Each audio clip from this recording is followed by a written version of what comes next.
Students, welcome to my channel. अब हम पढ़ेंगे रेडबर्ग रिट्ज कम्बिनेशन प्रिंसिपल।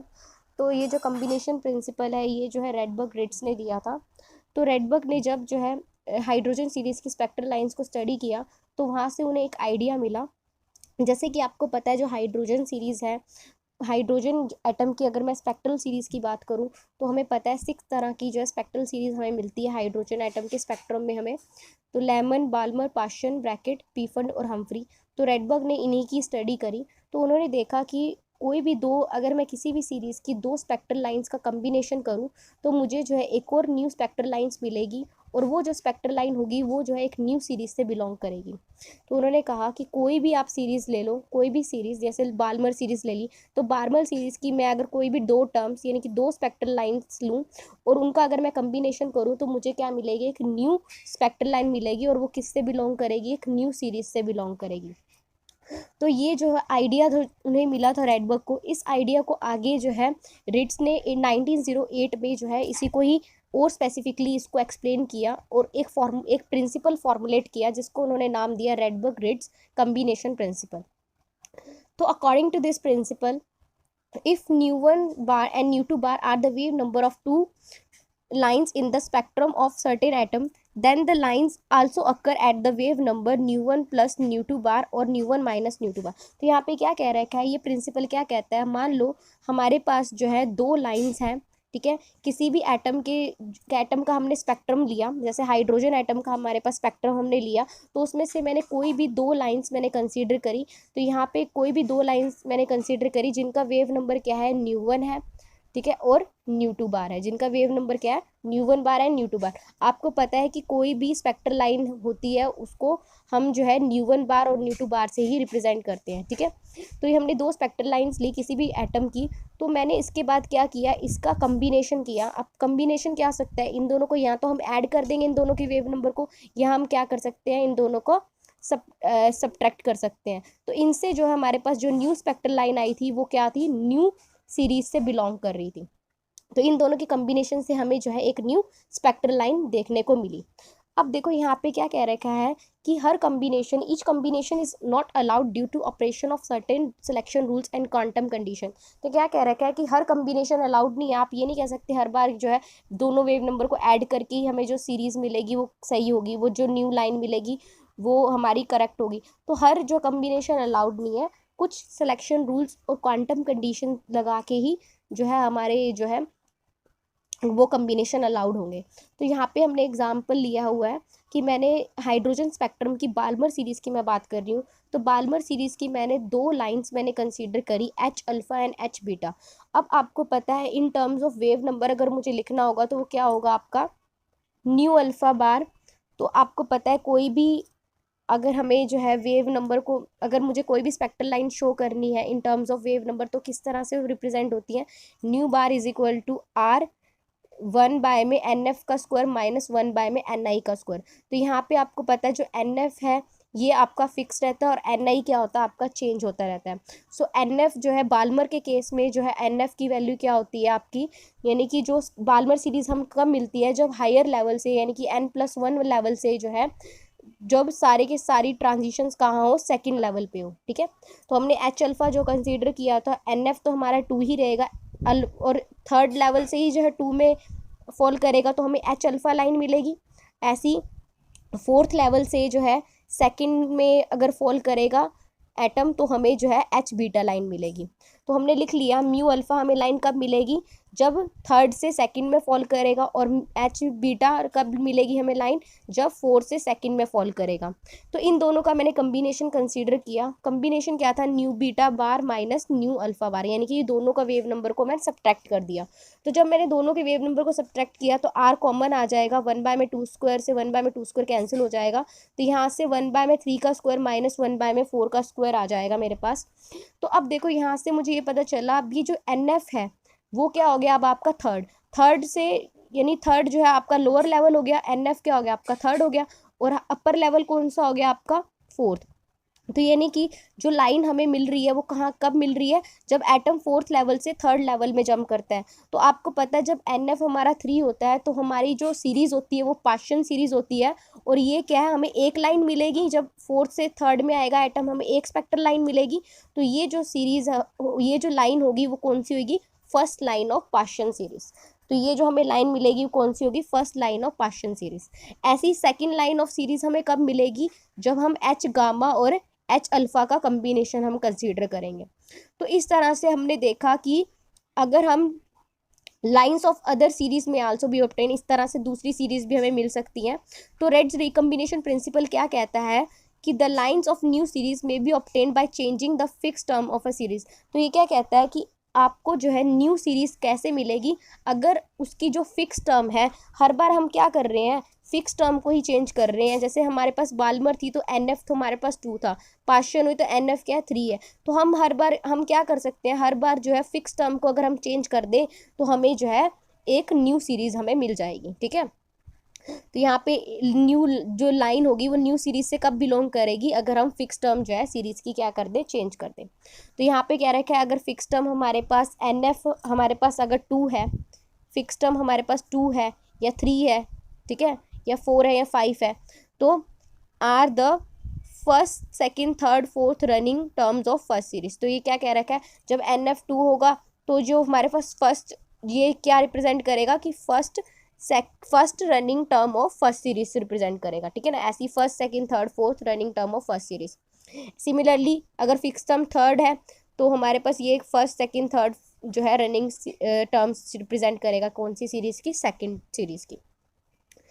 तो फर्स्ट सीरीज जैसे कि आपकी ये थी, ठीक है, तो लाइमर, और सेकंड सीरीज जैसे बाल्मर, इस तरह से रिप्रेजेंट करेगा। तो ये मेन जो हमारे पास रीड्स रिकम्बिनेशन प्रिंसिपल क्या कहता है कि किसी भी दो वेव नंबर का दो स्पेक्ट्रल लाइन का कम्बिनेशन हमें क्या कर देता है, एक न्यू स्पेक्ट्रल लाइन देता है, और वो जो है न्यू सीरीज से बिलोंग करती है। तो this is all about your Rydberg Ritz combination principle. अब आगे देखते हैं।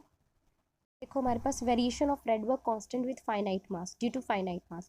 तो फाइनाइट मास की वजह से जो है रेडबर्ग कांस्टेंट में क्या वेरिएशन आता है वो हम कैलकुलेट करेंगे।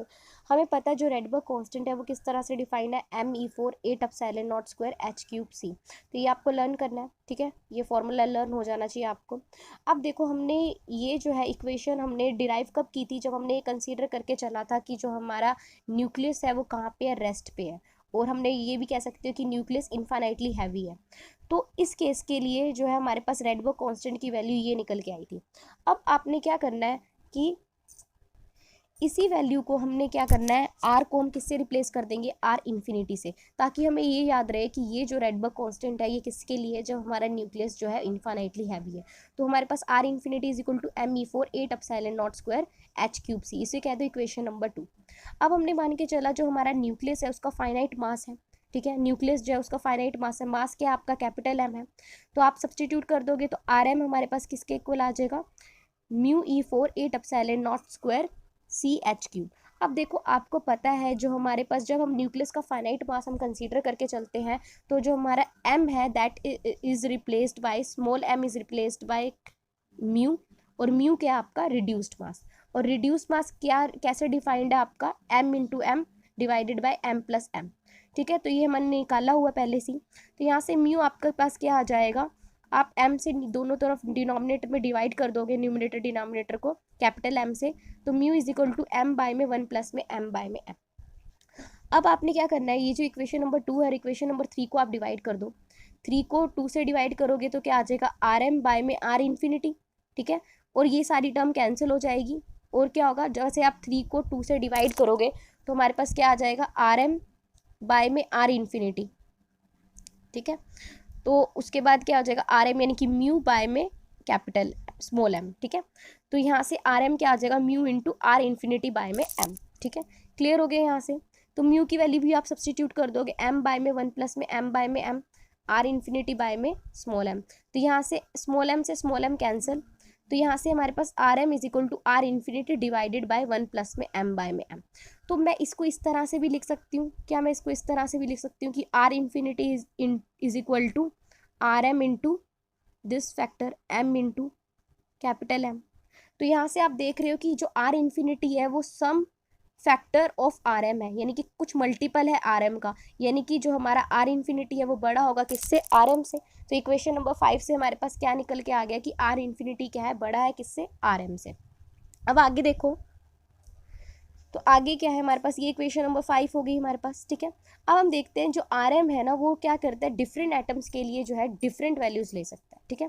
सो आर एम की जो है डिफरेंट वैल्यूज होती हैं फॉर डिफरेंट एटम्स। अब देखो आर एम क्या है, दैट इज क्या, Rydberg constant for nucleus of finite mass. अब आपको पता है हर तरह के न्यूक्लियस है, हीलियम का अलग मास होगा, लिथियम का अलग मास होगा, तो आर एम की वैल्यू किसके ऊपर डिपेंड कर रही है, आपके ये एम के ऊपर, फाइनाइट मास के ऊपर, तो न्यूक्लियर मासेस के ऊपर डिपेंड कर रही है। तो आर एम की क्या होगी, डिफरेंट वैल्यूज होगी डिफरेंट एटम्स के लिए। अब हम यही चेक करते हैं।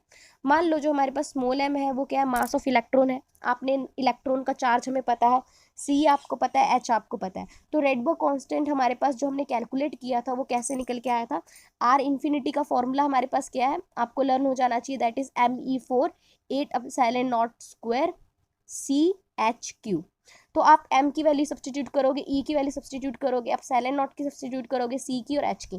तो इन सब की वैल्यू सब्सटीट्यूट करने पे हमारे पास रेडबर्ग कांस्टेंट हमने निकाला हुआ क्या निकल के आता है, 10937 सेंटीमीटर इनवर्स, या फिर 1.09737 इंटू 10⁻⁷ मीटर इनवर्स। क्लियर है, ये हमने रेडबर्ग कांस्टेंट निकाला हुआ है। कब है, जब न्यूक्लियस का फाइनाइट मास हम कंसीडर करके इनफाइनाइट मास कंसीडर कर रहे हैं, यानी न्यूक्लियस रेस्ट पे है।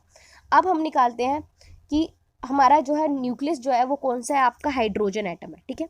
तो हाइड्रोजन एटम के केस में हमारे पास क्या होगा, जो रेडबर्ग कांस्टेंट हमें निकालना है फाइनाइट मास के लिए फॉर हाइड्रोजन एटम के लिए, वो क्या है, R infinity divided by 1 plus में m बाय में m। तो आपको पता है यहाँ पे जो m बाय में कैपिटल M है वो हमारे पास क्या निकल के आएगा, 1 बाय में 1836। अब ये आता कैसे है, हमें हाइड्रोजन के लिए निकालना है, हाइड्रोजन एटम के लिए निकालना है। तो हाइड्रोजन एटम में क्या है, 1 प्रोटॉन है, ठीक है।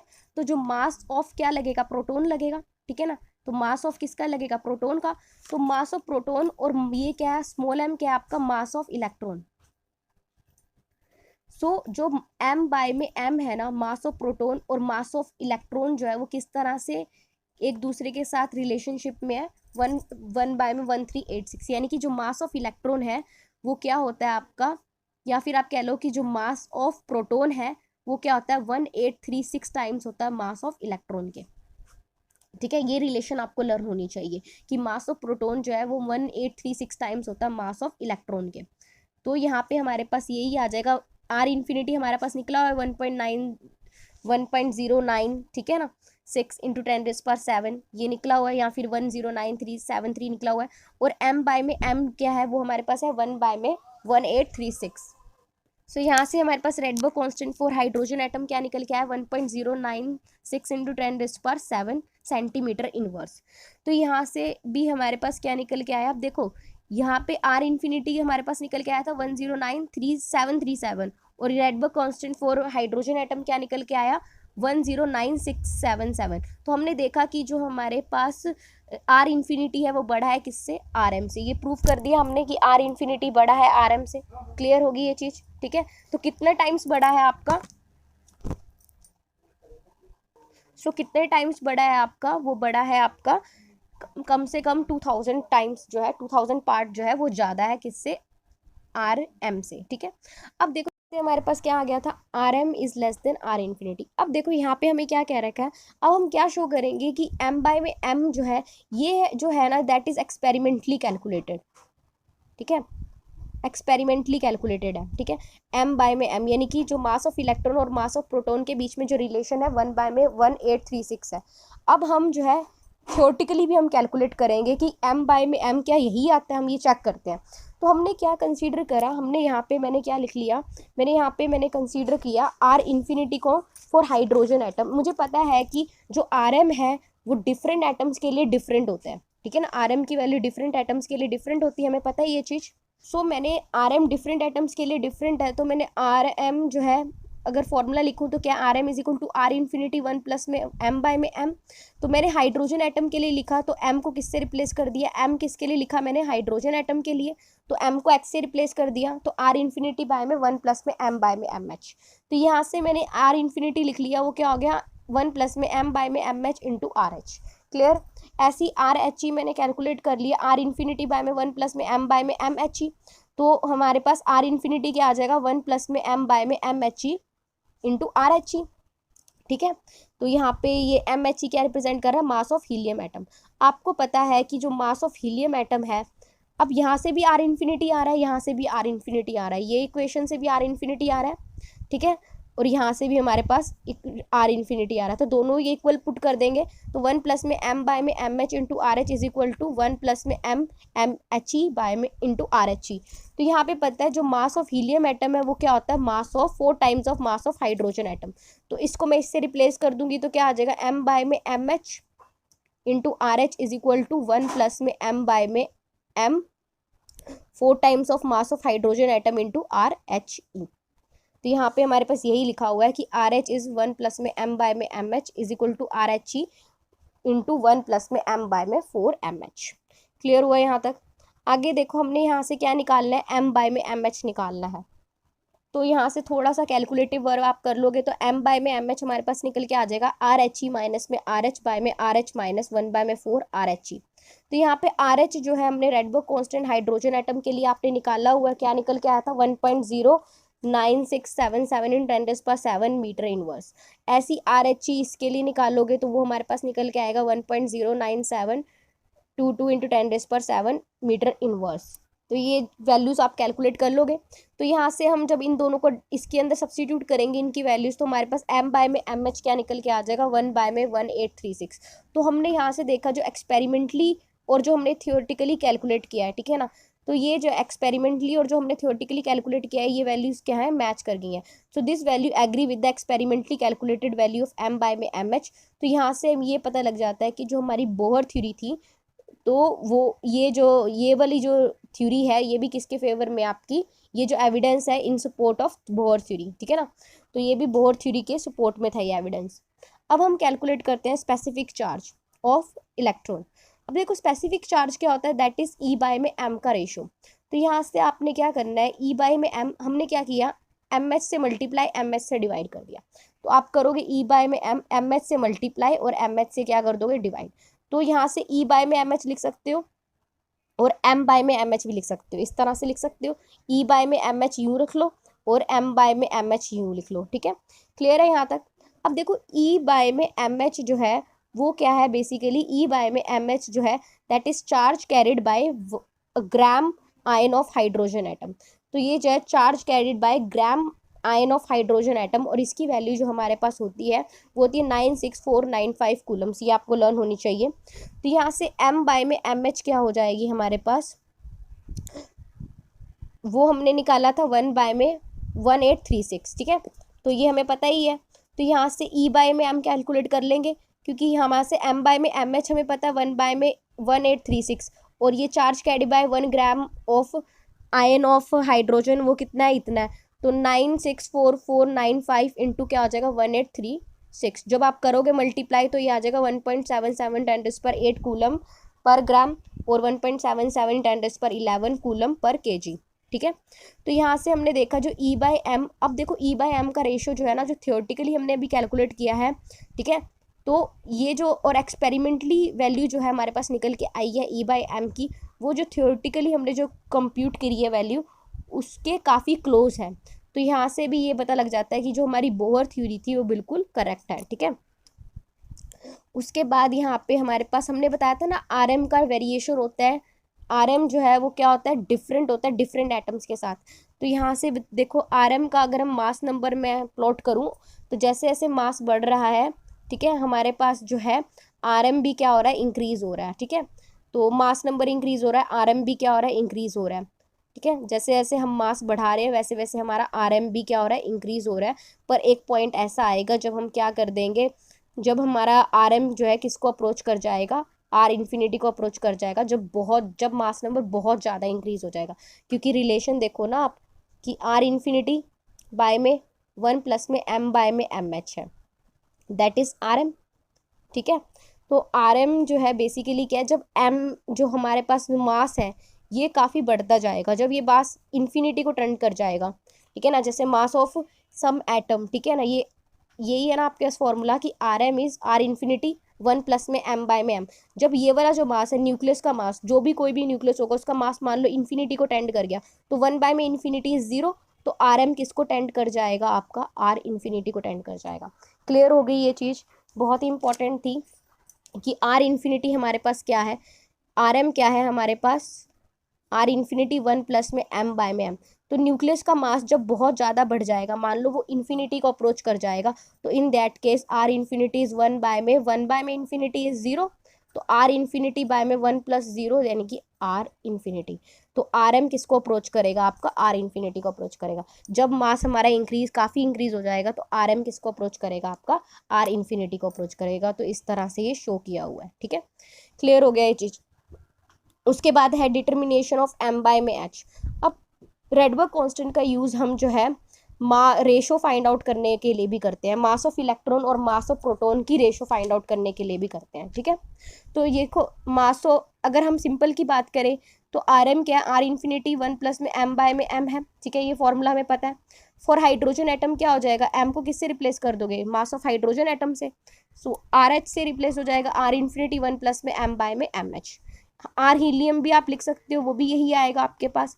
तो यहाँ से हमारे पास क्या आ जाएगा, आर एच बाय में आर एच ही आप कैलकुलेट कर लोगे, इन दोनों को डिवाइड कर लोगे, तो यहाँ से हमारे पास रिलेशन आ जाएगी 1 में एम बाय में 4 mH, 1 में एम बाय में एम एच, ठीक है।